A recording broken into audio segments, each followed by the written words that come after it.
Hello everybody, Mr. Lego Lover 55 here, and welcome to another Lego set review. Today we are taking a look at not really an official Lego Bionicle set. This is more of a combination model, I guess.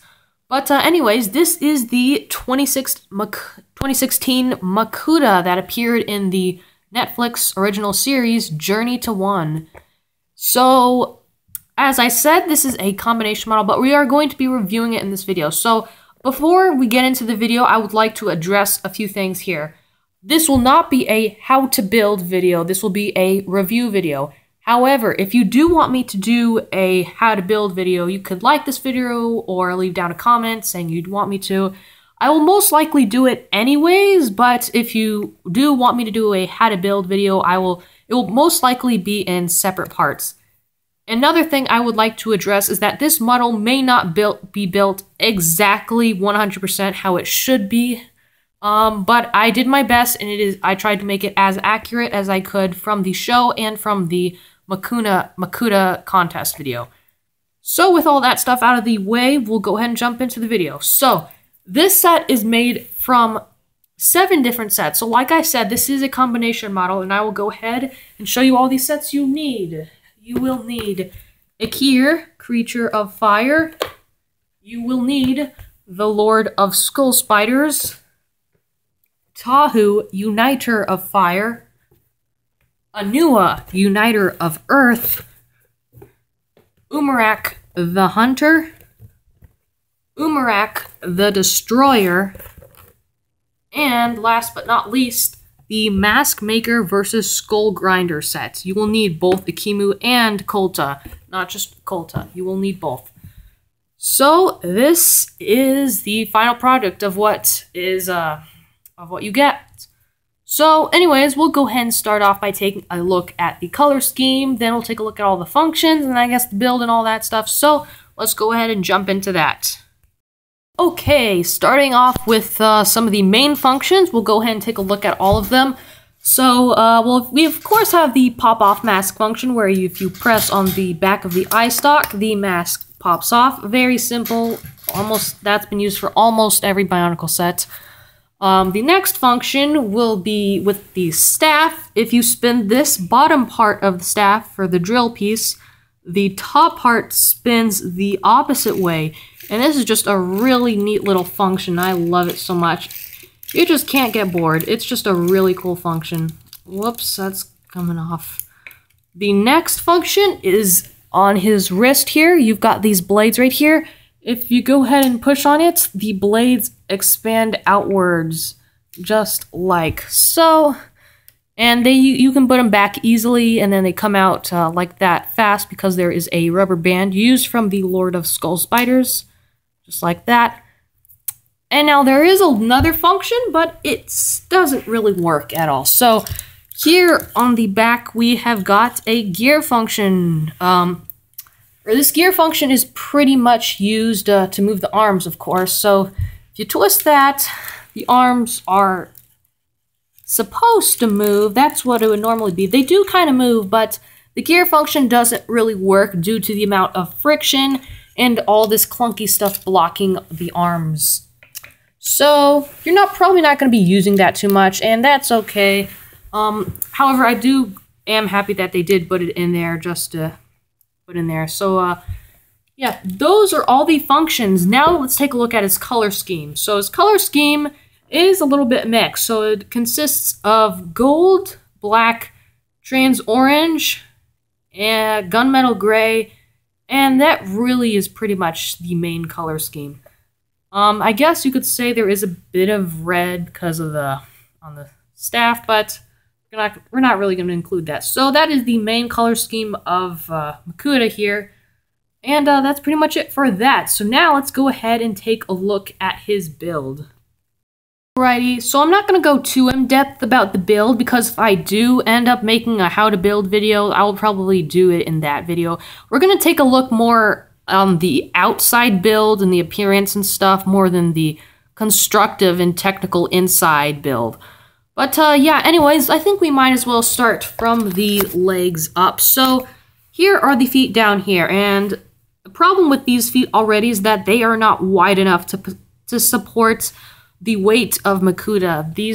The feet could have been a little bit larger, and there were actually quite a few extra pieces. And speaking of that, we will take a look at those soon. So yeah, with all the other pieces that there was, they could have made the feet a lot wider and made them more stable, because these feet just don't support them very well. However, the legs are fine. The legs are fine. It's just the feet. But the legs are actually pretty cool. They're built a little bit similar to how Umarak the Destroyer's legs were, and it's pretty neat. We'll go ahead and turn this guy around so you can kind of see. So yeah, here's the constructions of the legs, and yeah. And then we'll keep moving up. So he's kind of got this little bit of like a cloth piece down near his waist.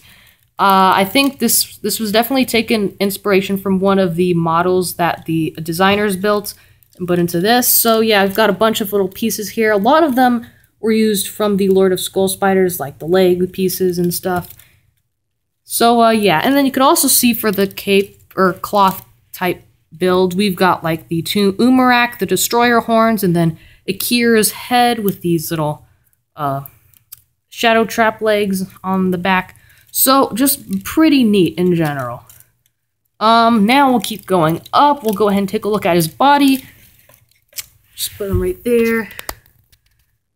And we'll go ahead and move his staff off to the side. So as you can see with his body, we've got some masks here, and they're basically being held on a chain. So these are like all the masks. These are all the masks of his opponents that tried to stand up to him but failed. And I guess he put their masks on a chain and he wears it. I guess kind of like a necklace, I don't know. But we've got Tahu's mask, Anua's, and Kolta's mask. So pretty neat there, but probably not any story relevance whatsoever. Here with the body, we've got the rib cage that was used from Kolta, and you can see we've got the shadow trap piece, like kind of like what should I call it, blending in with the rib cage, which I think is actually pretty neat, and it works pretty well. Even though they are different colors, I still do think it works well. And if we go ahead and take a look on the side, they still, even on the side, they try to continue the rib cage design with the trans orange hands, which is actually really nice.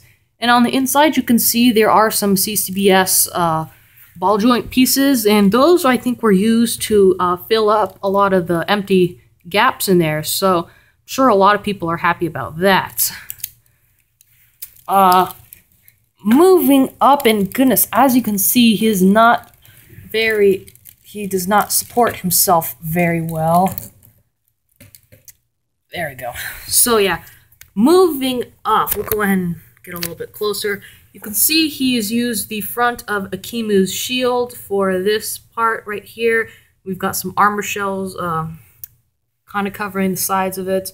So that was just a pretty neat thing in general. I really do like how they did that. I guess we'll go ahead and take a look at his arms now. So as you saw on this arm, he's got these blades that can extend outwards like that. His hands are really basic, so nothing too much to see. It's just one of those large feet used as hands with the Borak eye for the thumb. Nothing too interesting there, but pretty neat still. And so these arms are not perfectly symmetrical, one because of the staff, but also here on the arm. On this side, we've got an armor piece that was used from Umarak, the Destroyer. As you can see, we've got that ribcage piece. We've got these gears here, which don't do anything, but they're just there to be there and look good. And they do look good. However, these gears do kind of come off a little bit easy, so a little bit disappointing about that.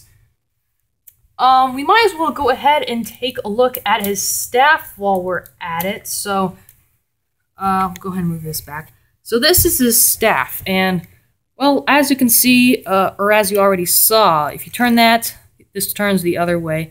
So yeah, once again, pretty neat little function, but we're not talking about functions right now. So the top of the staff is pretty neat, actually. I like how they put the Skull Spider, the Lord of the Skull Spider's legs, kind of like that, and then the fire pieces on the top. And then it kind of just like goes downwards. And then here on the end, we've got these horns that were used from Kolta, and they're just used here on the end of the staff. And we've got these like little gears here on the staff, which is also pretty neat. So, yep, you can never have too many gears on a model. Gears are just great. And basically, you can just attach this on his hand using this piece, and just attaches into the thumb, I guess, where his thumb is. Just like so. And that's it for that. So, also, we'll keep moving up to here. So, he's got these little shoulder pads here, which do look pretty neat. They've got the shadow trap pieces, and it looks like it's going to close up with the skull warrior type fur piece or add-on. So pretty neat. It's same thing on both sides, so yeah. And you could actually kind of move those around. And hold on a second. Let me move Makuta a little bit over. So yeah, same thing on both sides. So yep. Let's go ahead and take a little bit more here on the front. So you can see there's a lot of exposed Technic stuff there. Like there's some exposed pins, so people may not like that. We've got this jaw piece used from Umarak the Destroyer, so not really too sure why that's there, other than just for construction. And then you kind of already saw the back. We've got the gear for the function. Then we've got these blades that were used from Kolta's mask stealing staff. They do look pretty good there. We've also got a continuation of that cloth piece, and then just Technic stuff. That's really it. But anyways, I think that's pretty much it for his build. And one more thing I do want to go over. I am using the Mask of Control because we do not have a Mask of Ultimate Power as of the current time. There is actually a person who's 3D printing these, and you could order one. Currently, at the recording of this video, there's only version 1, and I'm honestly going to wait for version 2 to get it, so yeah. And when I do get it, I will probably make like an update video or something, or maybe just update you in like the build thing or whatever, if I ever do that. But anyways, I think it's time to move on to some other stuff with this guy. This combination model of Makuta did use quite a lot of pieces, but it did not use all of them. As you can see here, we have tons of leftover parts after this. So we've got like tons of stuff left from Umarak the Destroyer, from Akir, Kimu, all that stuff. Lots of extra pieces here. So is it really worth building it and then having all this extra stuff in like a parts bin or something? To be honest, I wouldn't think it's worth it to take apart all your sets just for one model.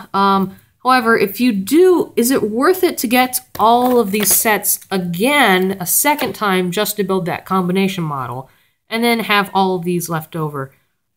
I honestly don't know, but I did add up all the prices. I don't exactly remember the price, but it's pretty high. So if you're gonna get all these sets again, and like some of them aren't even available anymore, so they're gonna start going up in price now on like eBay and Amazon and stuff. So it's going to be a lot more expensive now to get these sets, or at least some of the sets. And I know that the Umarak the Destroyer set isn't even available in some countries. I think it's only available in like probably like North America or something. Or I'm really not too sure. I don't know if I'm not really too sure about that. But yeah, some of the summer sets didn't make it across the entire world, so it's going to be a little bit more difficult to get some of the sets for some people.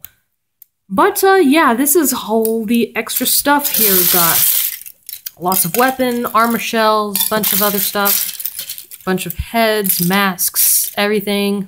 Mask of creation right there.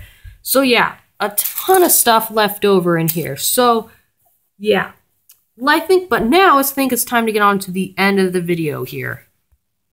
Okay, so now it's time for my final thoughts on this combination model. So, is it worth it to destroy all 7 of those sets, or get all those 7 sets again for maybe a higher price? Is it worth it? I honestly don't really know for the second one, but for the first one, to be honest, I wouldn't. If you're making videos like me and want to do a review on it, then I would. You should do it, but just for the fun of it, honestly, I wouldn't, because honestly, as soon as I'm done doing like reviews for this guy and everything, once I'm 100% done with him, I'm just gonna break him apart and turn him back into all the sets from whence he came from. So yeah, I'm honestly not gonna keep him together like this. However, I will see how the Mask of Ultimate Power looks on him, and hopefully it will look good. But anyways, I hope you guys enjoyed this video. Thank you for watching, and keep building!